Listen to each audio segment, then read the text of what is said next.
Stop. Look at what you're doing right now. Someone tells you something meaningless and you laugh. Someone wastes your time and you say, "It's okay." Someone pushes you into the background and you apologize. And you accept this as a virtue. You see it as being kind. But at 3 a.m, in that dark silence, when sleep escapes you and your mind wanders across the empty ceiling, there's a voice inside you. A voice you try to suppress, silence, erase by saying, "I'm not selfish." That voice whispers this: "I don't deserve this life." That voice is not lying. That voice is the only true witness who sees you as a slave of the system. And today, you're going to learn how to hear that voice. Let me tell you something. There is no such thing as a good person. What really exists are 2 groups of people: those who are afraid to refuse and those who are not. You are in the first group. This is not your fault. You learned this as a child. Your safety depended on other people's moods. When your mother got angry, chaos filled the house. When your teacher frowned, your heart tightened. When your friends excluded you, your world collapsed. And you learned a lesson. If you make yourself small enough, adapt enough, keep smiling constantly, you survive. This was a survival strategy. But now you're grown. The threat is gone. The war is over. And yet you keep fighting. Not just your enemies. Everyone. You're constantly on defense, constantly adapting, constantly waiting for approval. Machiavelli noticed this 500 years ago. In The Prince, he wrote, "People will destroy even their strongest bonds when their own interests are at stake. You want to be loved. That's understandable. But the more you sacrifice yourself to be loved, the less people can love you. They only use you, and they don't even realize it, because you taught them to. Why is gold valuable? Because it's rare. Why is air worthless? Because it's everywhere. Accessible at all times. Free. Now be honest with yourself. Are you gold or are you air? You reply instantly to every message. You say of course to every invitation. You rush to solve every problem. You smile in every environment. You try to please everyone. You are everywhere. And what is everywhere is valuable nowhere. Think about what Machiavelli called strategic distance. The closer a prince is to his people, the more ordinary he appears. If the palace gates are always open, the king drifts away from the throne. No one wonders about you because you're always present. Now try this experiment. This week, don't reply to someone's message immediately. Just wait 2 hours. Decline an invitation. Give no excuse, and observe. This is where the magic begins. People start asking about you, thinking about you. What is he doing? Why didn't she reply? In that curiosity, respect is born. Being wondered about is more powerful than being loved. Now listen carefully, because this part can create a major change in your life. What do you do every time you say no? You start explaining. "I can't come tonight because I'm really tired. I have to wake up early tomorrow, and actually I was sick last week." Stop. Do you know what you're doing every time you explain? You're asking for permission. You're asking permission to say no. You're apologizing for protecting your boundaries. And people feel this, even unconsciously. Explanations are an invitation. These are my weak points. Please convince me, and they will. Just stay for 1 hour. But I missed you so much. You can come later if you want, and you go. Machiavelli never said that a powerful ruler explains his decisions. He simply makes them and moves to execution. You can be the sovereign of your own life. Memorize these. This doesn't work for me. I can't attend. No. That's it. And the silence that follows, that heavy, uncomfortable silence. That's where power emerges. Inside you, a scream will erupt to fill that silence. You'll want to talk, to soften it, to make excuses. Don't. Let the silence be free. Let it sit there. Let it grow heavy. And observe. People bow not to those who shout, but to those who respect their own boundaries. Because when you respect your boundary, others have no choice but to respect it too. Let me share a secret with you. Your greatest enemy is not the person who criticizes you. Your greatest enemy is you. More precisely, the version of you who hasn't learned how to be unreactive. What do you do when someone criticizes you? You defend yourself. You explain. You get hurt. You get angry. Or the opposite. You melt away. Either way, you lose. Because understand this. If people know what makes you happy, they can manipulate you. If they know what angers you, they can control you.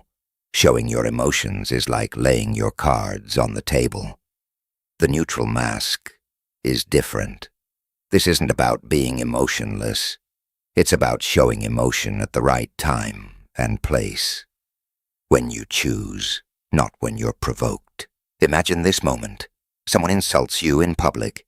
The classic reaction, stiffening, blushing, a trembling voice, or collapsing and apologizing. The neutral mask does this. Stop. Look at them. Remain silent. Let nothing change on your face. Do you know what happens then? In that moment, the other person begins questioning their own reality. Didn't they hear me? Do they not care? Am I in trouble? Without speaking, you took control. Machiavelli would write, "A wise ruler knows not when to speak, but when to remain silent. Silence is not a sign of weakness. It is a sign of power. But you must internalize it, practice it. Next time someone provokes you, wait 3 seconds before responding. Just 3 seconds. And watch how the energy shifts. Now I'm going to tell you something truly sad. Many people do not like you. They keep you around for their benefit. Machiavelli said, people are opportunistic by nature. They love you as long as you are useful. When your usefulness ends, they forget you. This is not pessimism. It's observation. Look at your own life. How many times did you try to make others happy and received nothing in return? How many times did you say yes while screaming no inside? How often did you put your own happiness aside for others? Now be honest, how loyal were those people? This is the core issue. You must accept people as they are, not as they should be. This doesn't make you cold. It makes you realistic. And a realistic person cannot be manipulated. They are not disappointed because they are not expecting anything. With this understanding, relationships change. You become less sensitive to people. You understand them better. And interestingly, you can form deeper, more genuine connections. Because you are no longer wearing a mask. You're not calculating. You're simply seeing. Do you know what affects your life the most? Fear of loss. What happens if I lose them? What if I lose this job? What if I end up alone? This fear binds you. That's why you tolerate meaningless relationships, unfair bosses, friends who belittle you. They know this, consciously or not. Think about it. In any negotiation, the side that needs less always wins. You are the one who needs the most, and that's why you lose. Machiavelli said, if a fortress cannot withstand a siege, it has already fallen. You must build a life where you can stand independently. Your inner world must be so rich, so full, so meaningful, that other people's presence becomes a luxury, not a necessity. Make this concrete. This week, do something alone. Go somewhere by yourself. Make a decision alone. And don't think about anyone's reaction. Loneliness is not a punishment. Being alone is an opportunity to test your strength. Once you pass this stage, no one can rule you through fear. You strive to be useful, to be loved. You try to do everything. You attempt to solve every problem. And inevitably, this happens. You are used like a tool. Tools are replaced when they wear out. But a master is different. A master works with extraordinary skill in a specific domain. They don't share this with everyone. They choose. They decide whom to honor with their time. I'm not telling you to stop helping. I'm telling you to help selectively. From abundance, not obligation. Not I must, but I want to. And that discomfort, that tightness, that warm pressure in your chest, listen to it. That feeling is the only honest signal that your boundaries are being violated. Do not ignore it, because as long as you do, the slave inside you will keep speaking quietly. Here is the final shift, a truth Machiavelli never stated directly, but which you can find hidden between his lines. When you stop trying to be loved, people begin to love you, truly, because people value authenticity. They open up to someone who won't lie to them, to someone who doesn't fake smiles. They gravitate towards someone with boundaries, someone consistent and decisive. When you set boundaries, people feel safer. They know where you stand.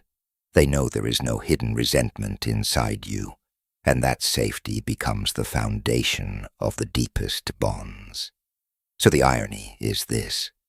When you abandon the need for approval, you gain the highest respect and the strongest connections. But to reach that place, you must endure a difficulty you don't want approval for. You must be willing to be the bad one, to be the antagonist in someone else's story, so you can be the hero of your own. You are at a crossroads. One option: keep smiling, keep saying yes. Try to survive with thousands of small wounds. Keep staring at the ceiling at 3 in the morning. The other option: stand up and define your boundaries. Demand respect. Without shouting, simply as someone who is never ignored. Machiavelli put it this way: it is not titles that honor people, but people who give meaning to titles. You are the title. First and foremost, respect yourself. Now take a small step. Leave a comment and write, "I choose power." It may seem simple, but this small act will separate you from the crowd and bring you closer to the throne.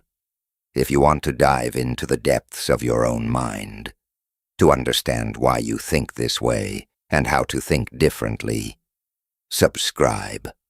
The darkness has much more to offer you, and real power is always hidden where light cannot reach.